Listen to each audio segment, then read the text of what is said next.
Olá, você está no canal Chave e Fechadura, do professor e farmacêutico Leandro Giorgetti.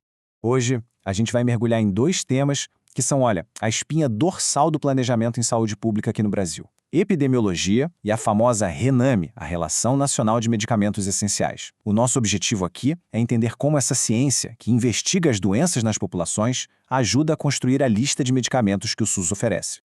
Para organizar o nosso raciocínio, o roteiro vai ser o seguinte. Primeiro, vamos entender o que é epidemiologia.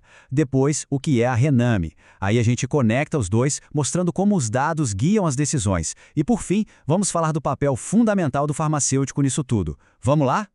Começando pelo começo. O que é epidemiologia? Pensa nela como se fosse a grande detetive da saúde pública, sabe? Sempre investigando padrões, buscando pistas e resolvendo aqueles mistérios que afetam a saúde de todo mundo. E para entender bem essa ciência, vale a pena a gente voltar lá na origem dela. Nossa história começa em Londres, em 1854, uma cidade que vivia apavorada com os surtos misteriosos de cólera. Naquela época, o pessoal acreditava na teoria dos miasmas. Achavam que a doença vinha pelo ar ruim.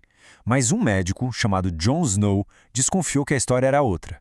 Ele foi lá super meticuloso e mapeou onde as mortes por cólera estavam acontecendo. E aí ele cruzou essa informação com a localização das fontes de água.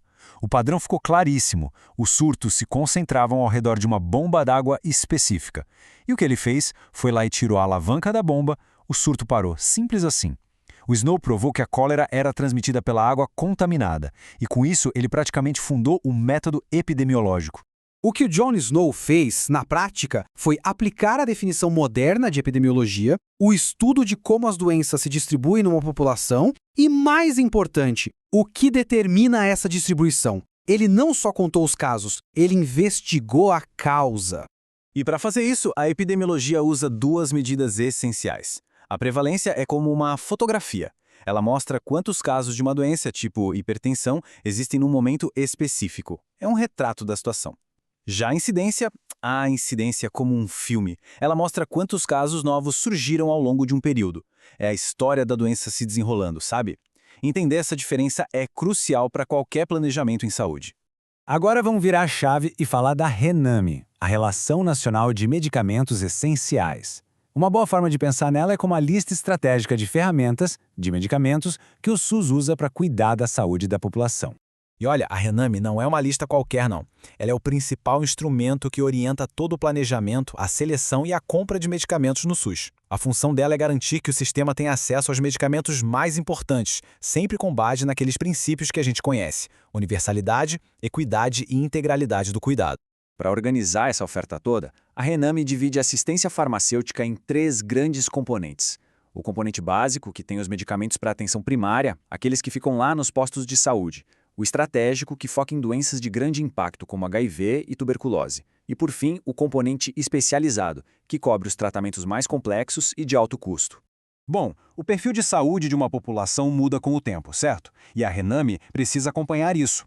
É por isso que a lista é atualizada a cada 2 anos pela CONITEC, a Comissão Nacional de Incorporação de Tecnologias no SUS. Tudo para garantir que ela continue relevante e eficaz. Com os dois conceitos bem definidos, agora a gente chega no ponto central. Qual é a conexão entre eles?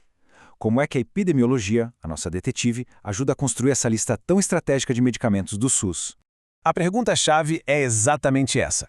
Como é que números e análises sobre doenças viram uma lista concreta de medicamentos? A resposta começa aqui, ó. A epidemiologia fornece a matéria-prima, o dado bruto, o perfil de morbimortalidade. Ela nos dá tanto o retrato quanto o filme das doenças da população. Responde perguntas como: do que as pessoas mais adoecem, do que elas morrem, quais são os problemas de saúde mais urgentes. Sem esses dados, qualquer planejamento seria um tiro no escuro.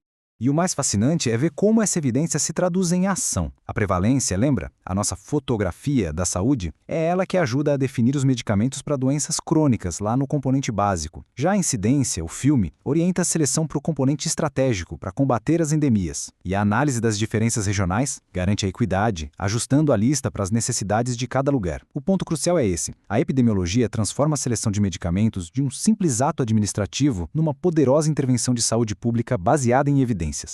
No final, tudo se resume a este princípio fundamental. Para escolher os medicamentos certos, é essencial conhecer primeiro a população que vai ser atendida. E a epidemiologia é a ferramenta que nos permite fazer exatamente isso. Certo. Mas e o farmacêutico? Onde ele entra nisso tudo? Bom, este é um campo de atuação com um impacto gigantesco dentro do SUS, que conecta todo o conhecimento farmacêutico com a saúde coletiva. O farmacêutico que atua com epidemiologia tem funções essenciais. Ele não só usa os dados para planejar assistência farmacêutica, mas ele também ajuda a produzir esses dados. Por exemplo, com estudos farmacoepidemiológicos que avaliam o uso e o efeito dos medicamentos na população real. É uma peça-chave na vigilância e no diagnóstico de saúde de toda uma comunidade. Então, no fim das contas, essa união da farmácia com a epidemiologia é sobre isso. Usar dados, método e ciência não apenas para gerenciar insumos, mas para tomar decisões que podem, de fato, salvar vidas em larga escala. É uma perspectiva muito poderosa para a profissão farmacêutica, não acha? É isso, pessoal. A gente agradece por terem assistido. Esperamos que este conteúdo tenha sido muito útil para os estudos. Inscrevam-se no canal Chave Fechadura e compartilhem com os colegas e nas redes sociais. Até a próxima!